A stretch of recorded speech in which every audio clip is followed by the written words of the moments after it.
Hello and welcome to Millennium News Hour. I am Tanzima Naurin. In today's bulletin, we will present you detailed news from across the nation and the world. Let's begin with the headlines of the day.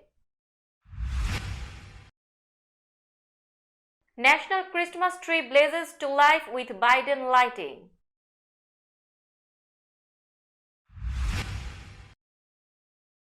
Biden-Macron vow unity against Russia, discuss trade row.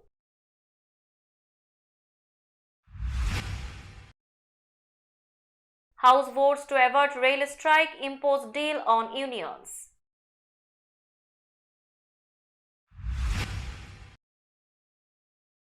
Biden pledges new commitments, respect for tribal nations.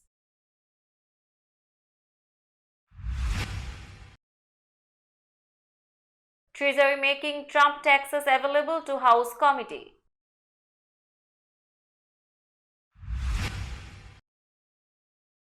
Abortion rights groups look to next fights after 2022 wins.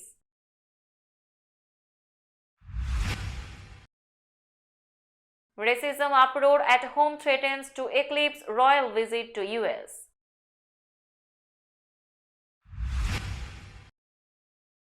Four lion cubs saved from war in Ukraine arrive at US sanctuary.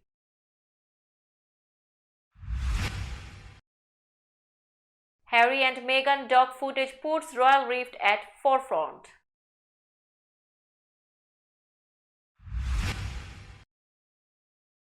Four dead as bomber hits Pakistan police protecting polio teams.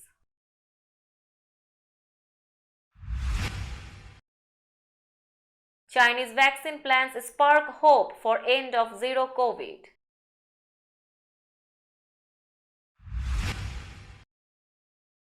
African continent finally to receive first Mpox vaccines.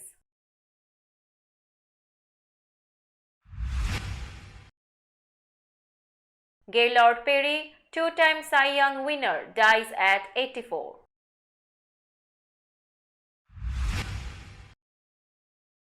College football playoff expands to 12 teams in 2024 season.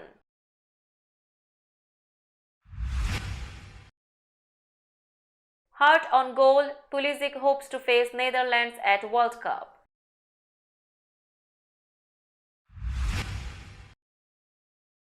Ghana, Uruguay meet again at World Cup after 2010 drama.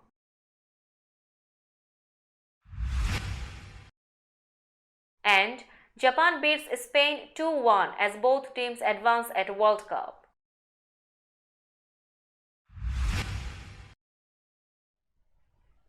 Now news in detail. The towering national Christmas tree blazed with bright color Wednesday evening as President Joe Biden marked a century-old American tradition leading the lighting near the White House. The president, joined by First Lady Jill Biden and host LL Cool J, led the festive crowd braving damp, chilly weather in a countdown before the tree was illuminated. Biden delivered brief remarks on American unity and promise, concluding exuberantly as Jill Biden blew a kiss from the Biden family to you, Merry Christmas, America. The tradition dates back to 1923 when President Calvin Coolidge walked from the White House to the ellipse to light a 48-foot fir tree decorated with 2,500 electric bulbs in red, white and green as a local choir and a quartet from the US Marine Band performed.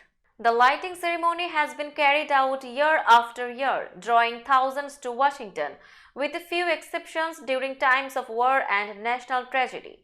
The current 27-foot white fir was planted just last year.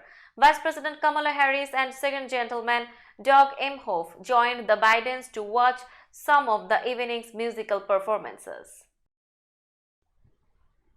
President Joe Biden and Emmanuel Macron sat down Thursday for the centerpiece talks of a pomp-filled French state visit, with the two leaders eager to talk through the war in Ukraine, concerns about China's increasing assertiveness in the Indo-Pacific, and European dismay over aspects of Biden's signature climate law.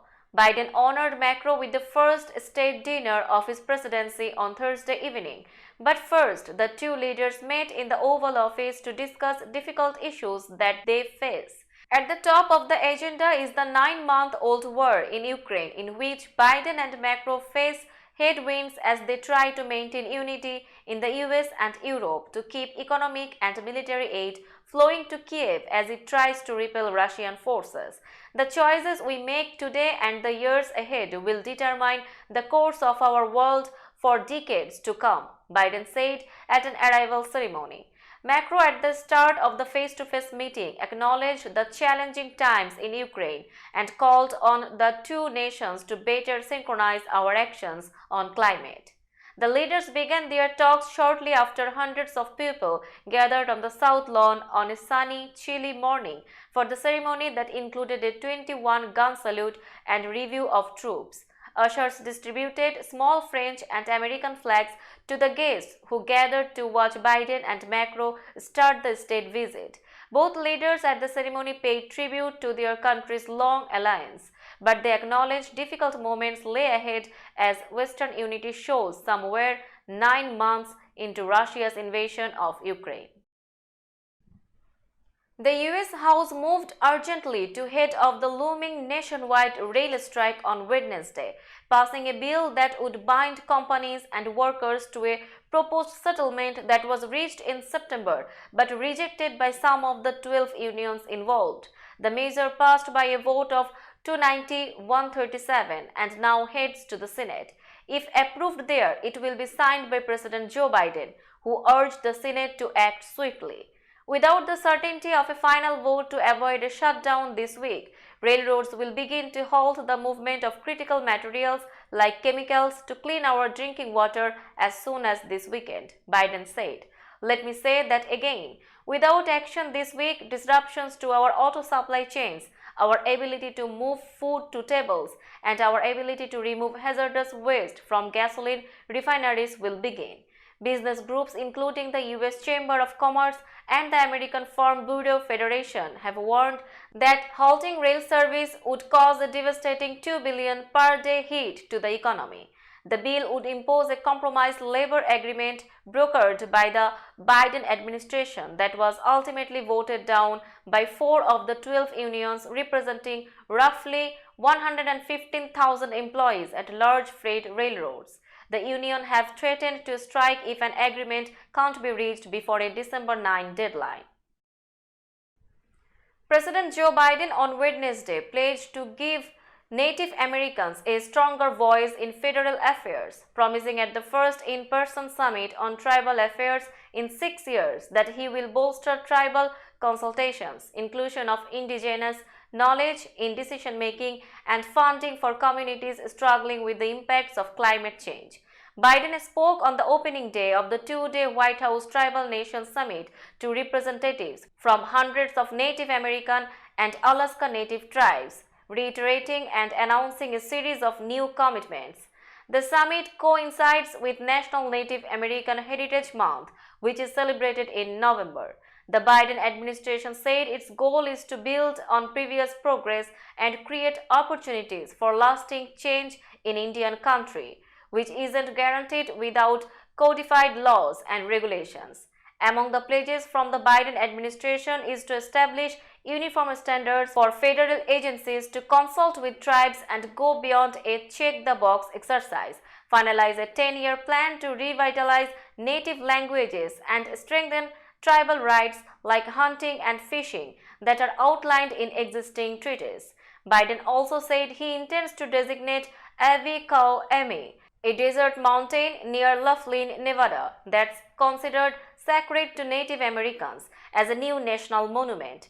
On climate change, Biden said $135 million in federal money is going to 11 tribal communities in Alaska, Arizona, California, Louisiana, Maine, and Washington to help plan for and relocate to safe ground because of climate-related environmental threats.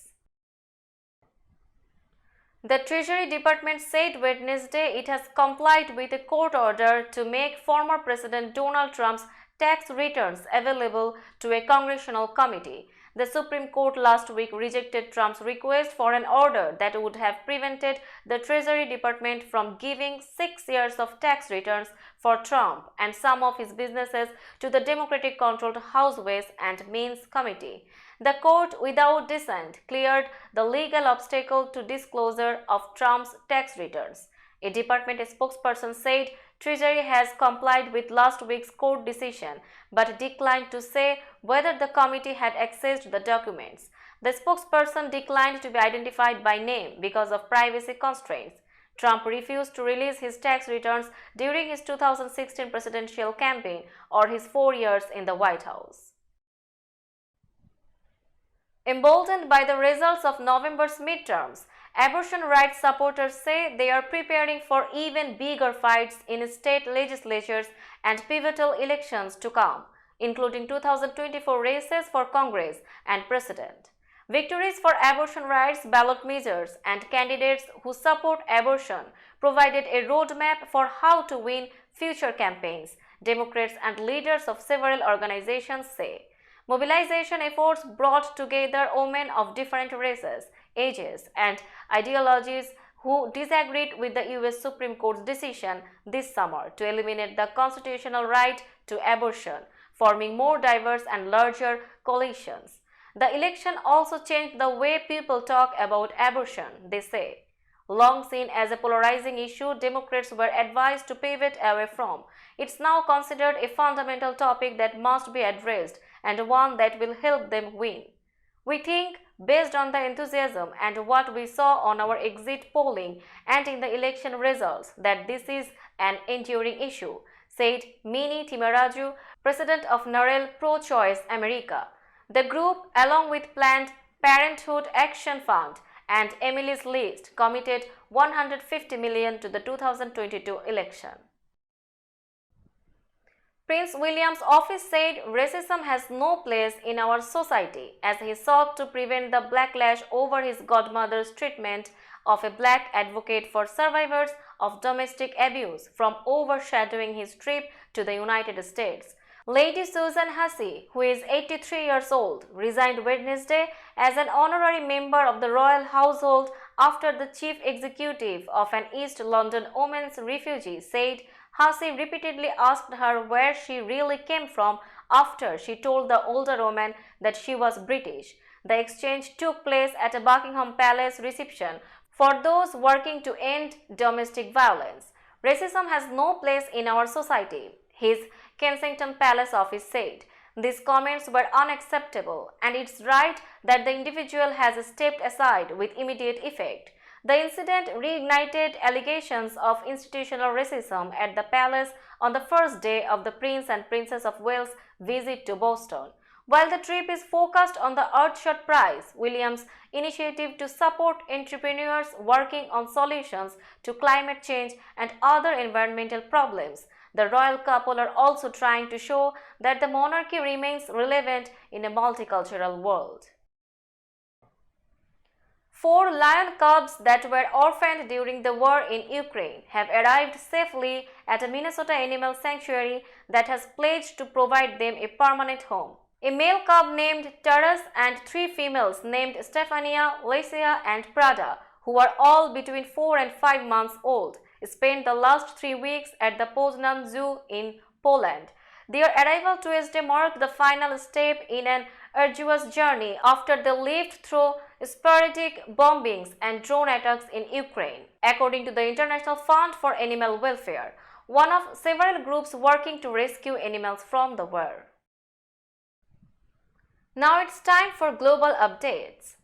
Footage of an upcoming documentary about Harry and Meghan released Thursday shows the couple is once again prepared to tackle their rift with the royal family head-on and in their own words. Netflix's release of roughly a minute of footage of Harry and Meghan comes as their relatives, the Prince and Princess of Wales, embark on a US trip meant to promote the future King's Earthshot Prize.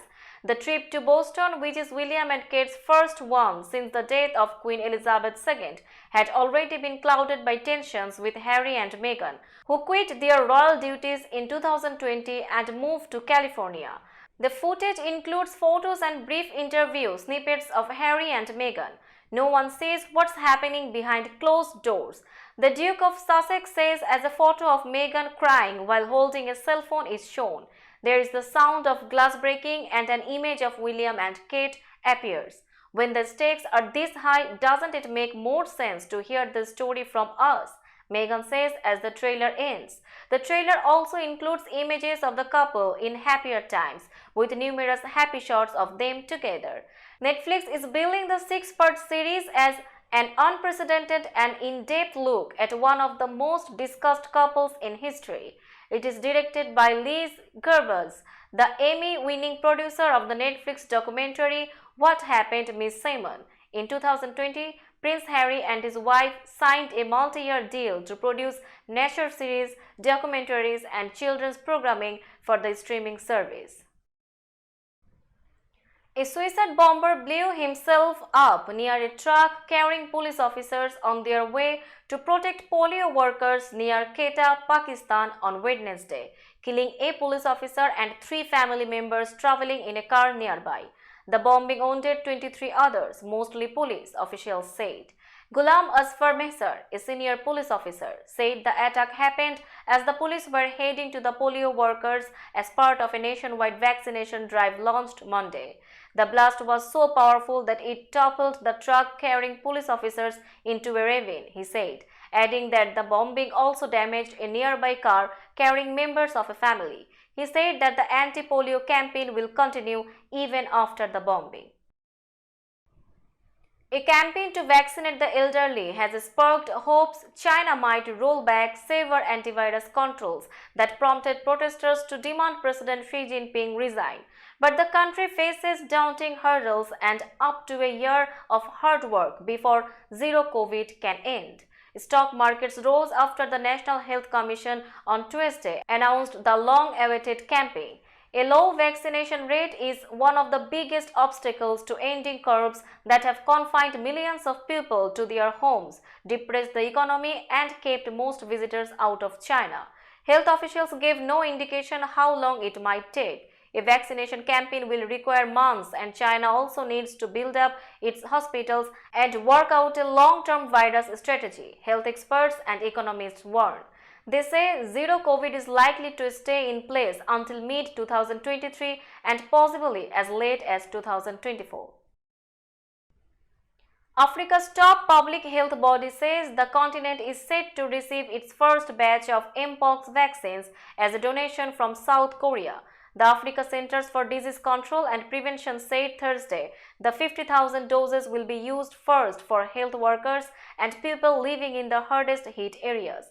No timing was given for the doses' arrival. The continent this year has recorded 202 deaths from Mpox, formerly known as monkeypox, with a fatality rate of 19.3% across 13 countries. And yet, African health authorities for months have pursued vaccines mostly in vain as major outbreaks were reported in rich Western countries for the first time.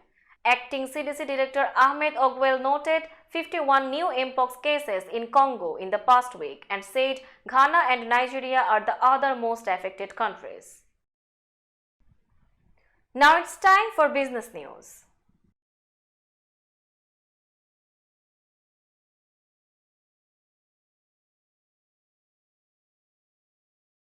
Today's New York stock close price is 15,761.12. The NYSE composite is decreased by 18.90 points or 0.12%.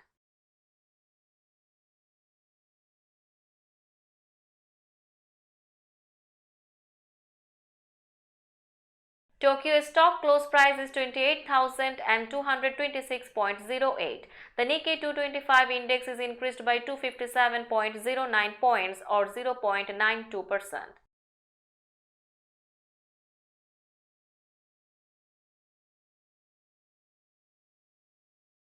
Shanghai stock close price is 3,165.4711.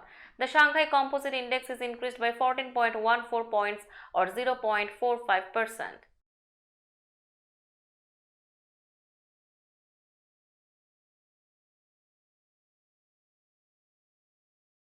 Hong Kong stock close price is 18,736.44. The Hang Seng Index is increased by 139.21 points or 0.75%.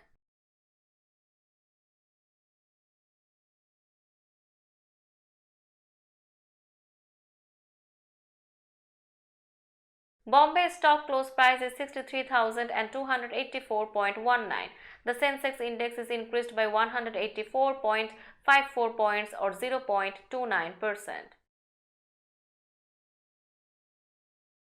Now a look of today's sports stories.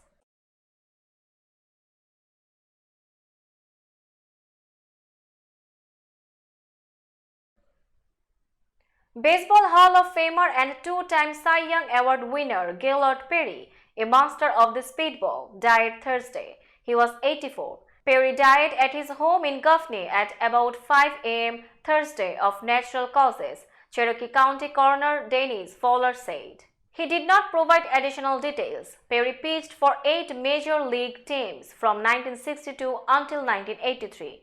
He won the Cy Young with Cleveland in 1972 and with San Diego in 1978 just after turning 40. Perry was a 5-time All-Star who was elected to the Hall of Fame in 1991. The college football playoff announced Thursday it will expand to a 12-team event starting in 2024, completing an 18-month process that was fraught with delays and disagreements. The announcement comes a day after the Rose Bowl agreed to amend its contract for the 2024 and 2025 seasons, which was the last hurdle CFP officials needed cleared to triple the size of what is now a 4-team format. The first round of the new playoff in 2024 will take place the week ending Saturday, December 21. Expansion is expected to produce about $450 million in additional gross revenue for the conferences and schools that participate. United States midfielder Christian Pulisic hopes to play against the Netherlands in the round of 16 at the World Cup on Saturday after bruising his pelvic bone while scoring in the 1-0 win over Iran. Pulisic said he was going to consult with the medical staff in the hope of joining Thursday's training session. I will do everything in my power to work with this medical team and make sure I can play, he said. Pulisic said he took a knee to the pelvic bone and not the genitals. Pulisic was in pain when he sprawled on the field after colliding with Iran goalkeeper Ali Reza on Tuesday. Ghana and Uruguay meet at the World Cup on Friday in a repeat of one of the tournament's most contentious games, and Luis Suarez still isn't apologizing for his central role in the controversy 12 years ago. Uruguay striker Suarez's deliberate handball on the goal line at the end of extra time in the quarterfinals of the 2010 World Cup in South Africa denied Ghana a certain goal and a place in history as the first African team to reach the semis. Suarez was sent off for the handball but celebrated wildly on the sidelines when Asamoah Gyan hit the penalty off the crossbar. Uruguay won the ensuing penalty shootout. To make it worse, Suarez boasted after the 2010 game. Truth is, it was worth it. On Thursday, he remained unrepentant. Now the World Cup football match reports. Germany was eliminated from the group stage of the World Cup for the second tournament in a row. The 4-time champions beat Costa Rica 4-2 Thursday, but it wasn't enough to advance to the round of 16. Japan's 2-1 victory over Spain allowed both of those teams to advance instead, with the Japanese team at the top of the group. Morocco advanced to the last 16 at the World Cup for just the second time after clinging on for a 2-1 win over Canada on Thursday. The victory meant it finished top of Group F ahead of 2018 World Cup finalist Croatia and semi-finalist Belgium. Croatia went through in second and number 2 ranked Belgium was surprisingly eliminated after their 0-0 draw. Let's have a look on today's weather chart.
That's all in today's news. Keep watching Millennium News 24 for latest updates. Millennium TV US and Millennium News 24 network is transmitted and available to be watched free for all at TVs such as Sony, Samsung, LG, Roku TV, Amazon TV and Apple TV, and also in all European countries and Australia available with Sky Network, Worldwide Jago TV, Radiant IPTV, Worldwide Jago BD Network and Horizon Satellite globally. Stay connected with us for all types of informative and entertainment program. Thank you.